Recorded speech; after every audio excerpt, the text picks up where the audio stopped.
Hey guys, welcome back to another episode. I really wanted to do a get to know me video, sharing a little bit more about myself, so you can know a little bit more details about who is doing all the talking that I'm doing. I don't actually have any questions that people have asked me because I'm just doing this on a whim. Let's just get into it. So for one, my name is Erica and I'm a 28-year-old UK based speaker, author, life coach, multifaceted, dibbles and dabbles in different things, does my own thing woman. That's basically me. I'm Caribbean, so my family is from Jamaica, but my paternal grandmother, she's from St. Kitts, so Jamaica and Catition in a way, but mainly Jamaica. My last name is Alves, which is actually a Portuguese last name. So when people meet me or they find out my last name, they're always like, Alves, like, what, are you Portuguese? But where the name Alves comes from is my great granddad. He's actually a Portuguese man. He got with an Indian woman, and they had my great granddad and my great grandmother, who is a Jamaican woman, a black Jamaican woman. And then that's how I came about. That's how the long line of the Alveses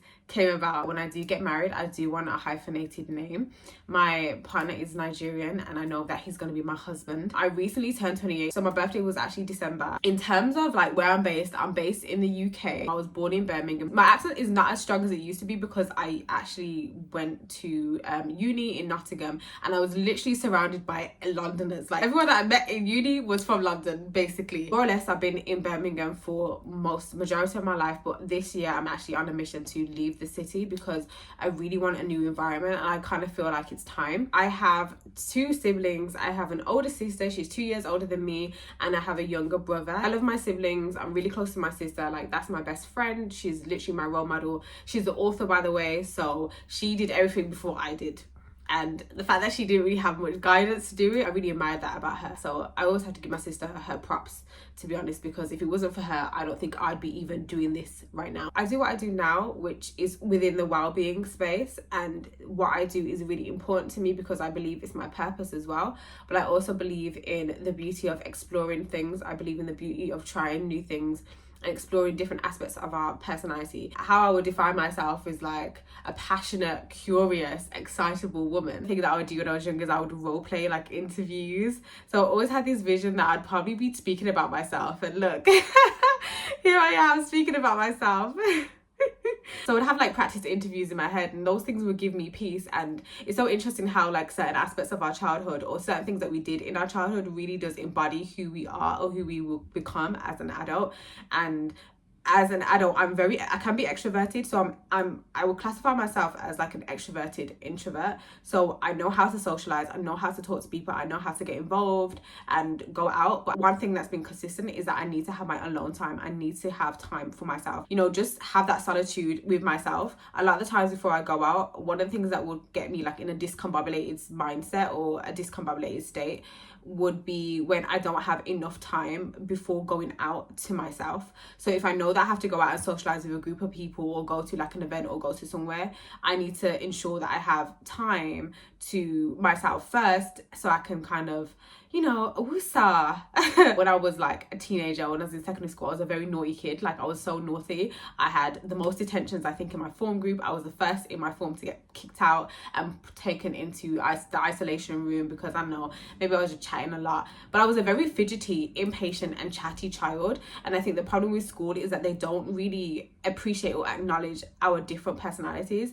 Kids can literally have ADHD, dyslexia, so many different aspects to our personalities. I don't have ADHD and I don't have dyslexia, but I was a very fidgety, chatty kid. I just couldn't sit still. There was certain things that I just found generally boring. But I feel school just doesn't acknowledge those things, does it? It doesn't acknowledge the different facets or different aspects of children's personalities. They just want everyone to be good or every child to be one way, and it's that's just not how the world works. I was very bitchy little girl as well. I was such a bitchy kid, and I was so tiny and short, and I literally had my growth spout at in year 9. So I think when I got into year 9 or I was going into year 10 or something like that, that's when I shot up. During the summer I just got really tall, but prior to that I was so tiny and skinny. I was so little bit, but I had a big mouth. One thing about me, I was talkative, I had a big mouth, and I always had something to say. I was consistently that type of girl who was I have an opinion for everything, and I'm gonna say what's on my mind, no fear.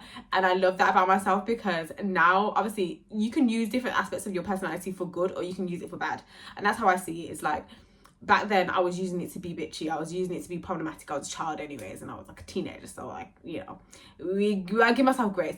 But now I use it, my voice and my opinions, to spread positivity, to share things, to do good into the world, to really acknowledge my purpose. We have our gifts, we have our innate gifts, and we have our innate talents, but we have to choose how we're going to use those. We're going to use them for good, or we're going to use them for bad, or we're going to use them for positivity or negativity. And I've decided to put all that chatterbox energy and all my opinionated self and my big mouth into good things. And one thing that I was acknowledging today is that when I was younger as well, I used to really love doing videos. I was always up in the camera. Give me a camera on my phone. Once we got those phones where we had cameras and the videos, I was just like every day saying nothing as well. Like, it really makes me think, like, it really embodies who I am as a person, and I guess who I was always supposed to be, because I was always up in the camera, like, talking. So in a way, it's like, it shows you that this was kind of, you know, God's plan, God's will, if you wish. What I do now is different to what I studied in university. So I went to university, I graduated in 2019, so I went to Nottingham Trent, and I studied law with criminology. Initially, I wanted to be a lawyer. I wanted to go into something law related, because I felt as if that was something that I was supposed to be doing. But then I think over time, it was like in my second year of uni, I started to realize that that wasn't for me. Because I just couldn't see myself. I was someone who was very like, do my own thing. I just didn't see myself in a courtroom. When I'm like 35 or something, I might do my master's again in something specific to what I do now. Who knows? So we'll see. College, oh, that's a whole other that's a whole other video. This is gonna be part 1. I'll do part 2. Thank you for listening to this episode, and I will see you in my next episode.